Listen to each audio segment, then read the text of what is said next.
रूस यूक्रेन युद्ध से एक बार फिर दहली दुनिया। पाकिस्तान ने भारत को दी नई धमकी। ईरान से प्रधानमंत्री मोदी के लिए आया खास संदेश और यूरोप की भीषण हीट वेव का असर अब भारत तक पहुंचने की आशंका है। तो वहीं वेनेजुएला में भूकंप ने मचाई है नई तबाही। श्रीलंका में पेट्रोल डीजल के दाम घटा दिए गए और पाकिस्तान के कब्जे वाले कश्मीर में सेना के खिलाफ खुला विद्रोह देखने को मिल रहा है। दुनिया की हर बड़ी खबर से आपको रूबरू कराएंगे। चलिए शुरू करते हैं आज दुनिया भर से जुड़ी 10 अंतर्राष्ट्रीय बड़ी खबरें। नमस्कार, आप देख रहे हैं न्यूज गंगा। मैं हूं आपके साथ निशा भारद्वाज। रूसी मिसाइल ड्रोन ने यूक्रेन में मचाई तबाही। रूसी मिसाइलों और ड्रोन हमलों में कम से कम 12 आम नागरिक मारे गए हैं और 40 अन्य लोग इसमें घायल हुए हैं। राष्ट्रपति ज़ेलेंस्की इन मामलों को भयानक बताते हैं जब वो कहते हैं कि 4 साल से भी ज्यादा समय पहले अपने पड़ोसी देश पर पूरी ताकत से उन्होंने हमला किया है। वो कहते हैं कि तब से सेनाएं यूक्रेन के बुनियादी ढांचे को नष्ट करने और लोगों का मनोबल तोड़ने के लिए बमबारी लगातार कर रही है। छटपटा रहा पाकिस्तान। सिंधु जल संधि को लेकर भारत पाकिस्तान के बीच तनाव एक बार फिर से बढ़ गया।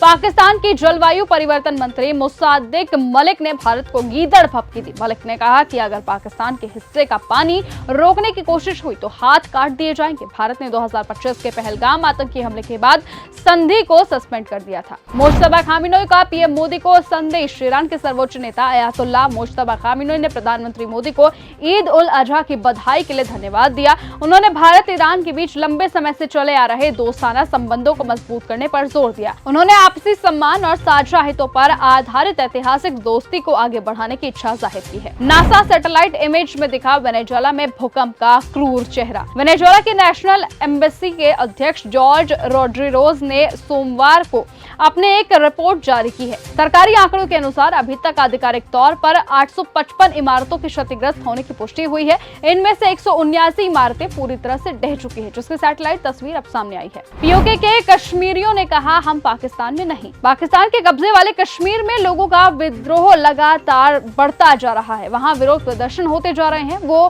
खुलेआम पाक आर्मी को चुनौती दे रहे हैं।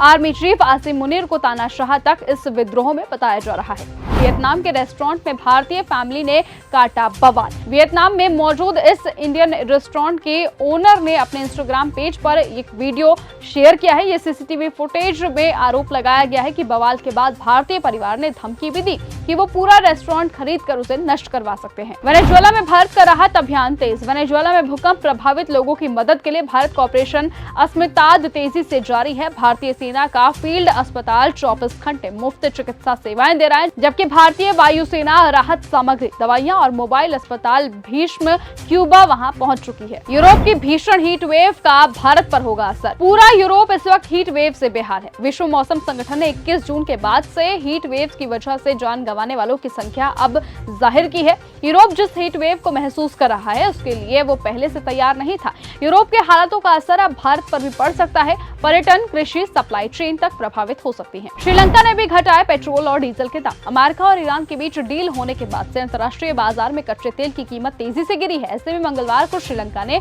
फ्यूल की कीमतों में 6% तक की कटौती की है। इससे पहले पाकिस्तान ने भी 19 जून को पेट्रोल की कीमतों में 75 रुपए और हाई स्पीड डीजल की कीमतों में 67 रुपए की कटौती की घोषणा की। शेख हसीना का बड़ा ऐलान। बांग्लादेश से निकाले जाने के लगभग 2 वर्ष बाद भी पूर्व प्रधानमंत्री शेख हसीना का आत्मविश्वास लगातार बरकरार है। उनके खिलाफ मौत की सजा का फैसला सुनाया जा चुका है। उनकी पार्टी अवामी लीग पर प्रतिबंध है और बांग्लादेश राजनीतिक उथल पुथल से जूझ रहा है। इसी बीच उन्होंने साफ तौर पर एक बयान जारी किया और कहा है कि वो बांग्लादेश इसी साल लौटेंगी। तो फिलहाल आज के अंतर्राष्ट्रीय जगत की बड़ी खबरों में सिर्फ इतना ही। रूस यूक्रेन युद्ध से लेकर पाकिस्तान, ईरान, बांग्लादेश, यूरोप और वेनेजुएला तक हर बड़ी अपडेट पर हमारी नजर बनी हुई है।